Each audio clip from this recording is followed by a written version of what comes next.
Kreyol Fest is a music festival held every year at Wingate Park in Flatbush, and this Sunday will mark 15 years of celebrating Haitian music and culture in Brooklyn. The event features a diverse lineup of compa, that's Haitian jazz, reggae, gospel, roots, hip-hop, and soukous dance music. Plus, there's a whole lot more going on besides music. A whole lot more. Kreyol Fest was created by the Haitian Times, and we're delighted to have with us Vanya Andre. She is the Haitian Times editor-in-chief.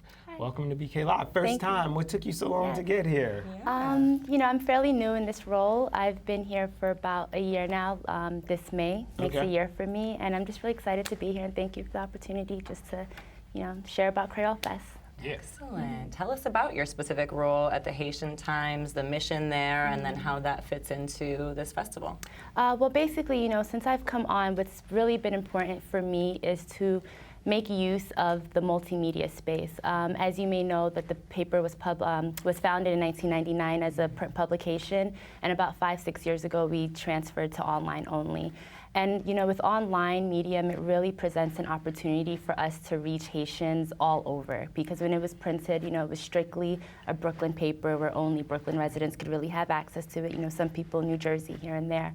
But you know, now with online, you know, I'm amazed every day when I go and check our stats and see that there are populations in Brazil that are reading the site, people in China, basically like communities where I would never have thought there was like a Haitian diaspora there. So that's really been my mission since I've come on, just to really find the stories of, you know, the Haitian diaspora that's not only in Brooklyn and Miami, but in other areas where we wouldn't have thought they were. Well, the Haitian diaspora has completely enriched our community, so we're the better for having all the folks from Haiti here in Brooklyn. So tell us how we can get a little of that flavor at Kreyol Fest. What should we expect if we come out to the park? Well, this year we have a new component of the festival where we have an interactive art fair. We're really excited about that because it's not a traditional art fair where, you know, you kind of just walk around and, you know, look at the art, but you really get an opportunity to see the artists creating their masterpieces right in front of your eyes. So it's a little bit more interactive, you know, the artists can share tips and they'll also have their items for sale. So that's one of the components that we're really excited about. There'll also be some delicious food for sale too. Yes. So there's going to be art, there's going to be food, and some musical performers. Yes, we have Kreyol, which is one of the more popular bands in the Haitian community in Brooklyn, and then Zin, which is an old-time favorite, Phantoms, Jacout Musique. So yeah, it's a little bit of everything. Some old school for, you know, the older generation, and then some new stuff. And then we also have some performances from a band in the Congo. So it's really more a celebration of the Creole culture. Of course, you know, with the Haitian angle to it because, you know, Haitian Times puts it on, but it's a celebration of all things Creole. Very cool. Excellent. So what does that mean, Creole culture? What's at the nut of the Creole culture? You're looking at it through a Haitian lens, but the Creole, it's a whole crazy gumbo of things mixed up in there. That's a great question. If I had to identify something that makes it Creole, it's just having like influences of different cultures. So like a little bit of African, a little bit of French, a little bit of like indigenous populations, all of that coming together. And you know, you just kind of see the influences in all of it, whether it's from the food. You know, a lot of the Haitian cuisine, it has like French or even Latino influences in our food. Or with the music, you'll pick up a lot of like Cuban beats or like samba beats in it. So when I think of Creole, I just think of like a blend of like the best of cultures. Absolutely. Well, somewhere where we're not doing so well as blending cultures as we'd like to believe we would by 2015. Of course, we're looking at Hispaniola, looking at the island there. So is there going to be any sort of activism component or awareness? I guess it's in the front of our minds right now, what's happening with folks of Dominican and Haitian descent in the DR right now. We've actually been covering quite a few protests the past week. There's a lot of call to action. You know, I get emails, you know, people post on our Facebook page, you know, people want to help, people want to understand why this is happening because, I mean, if you think about this, this is essentially targeting and persecuting people who are the children of immigrants. And like who among us here are not or do not have some tie to an immigrant relative. So, you know, there's a lot of workshops and like panel discussions that people in the community are putting together, just so that way we can get a sense of like why this is happening, and then to try to see if we can speak some logic and reason and get people to see that this isn't a Haiti, immigration issue. There was one of our writers, she was in Dominican Republic, and someone compared it to America's problem with Mexicans, like the Mexican immigration issue here in the U.S.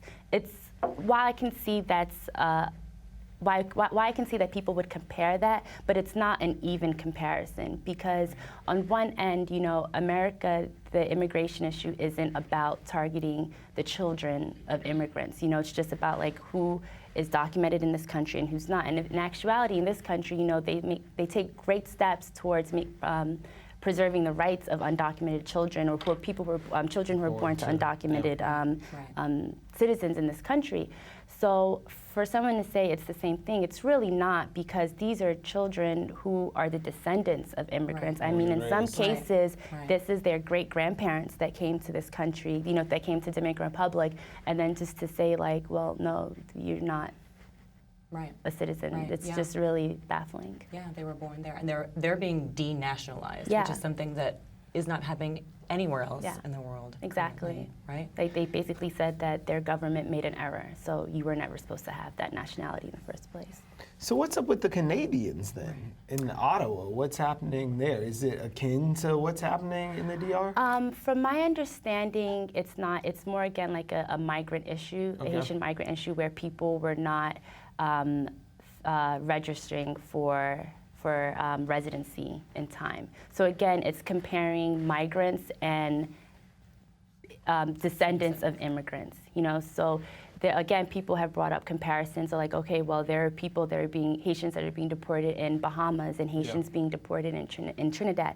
But again, that's a Haitian migrant issue. These are not the children of immigrants that came, settled, grandchildren, great-grandchildren that came into the country, settled, made lives for themselves, and then 5 generations later, you're like, oh yeah, forget your nationality. You have to go back to your great-parents' home country. A country that it's completely 2 separate issues.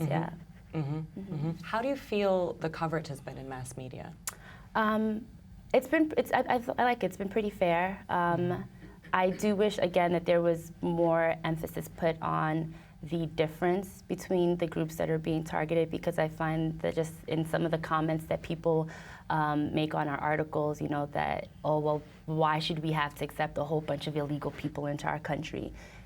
I just really wish that clarification would be really made, because it's a little bit of a gray area. And unless, you have background in it, or, in my position, I have to know about this, you take that extra step for research, it's really easy just to kind of pick up a few, slogans or one-liners and sound bites, and think that you know what this issue is about when you really don't. Well, no people are illegal, no matter where you are. The government gets involved. The people are people. So what should those people be doing this weekend to celebrate Kreyol Fest? Bring it back to the festival. Come and experience, Kreyol Haitian culture firsthand. See the commonality in it. I think this is a great time for people to come and see that our cultures are not much different than any else in the Caribbean. And as a global race, like, all of our cultures have been intertwined, whether it be because of like colonialism or just migration, so it's important for people to see the commonality in all of our cultures, and Kreyol Fest is a great time to see, like, oh, like, they cook that the same way we do in Cuba, or something like that. So yeah. All right, Wingate Fields. What time?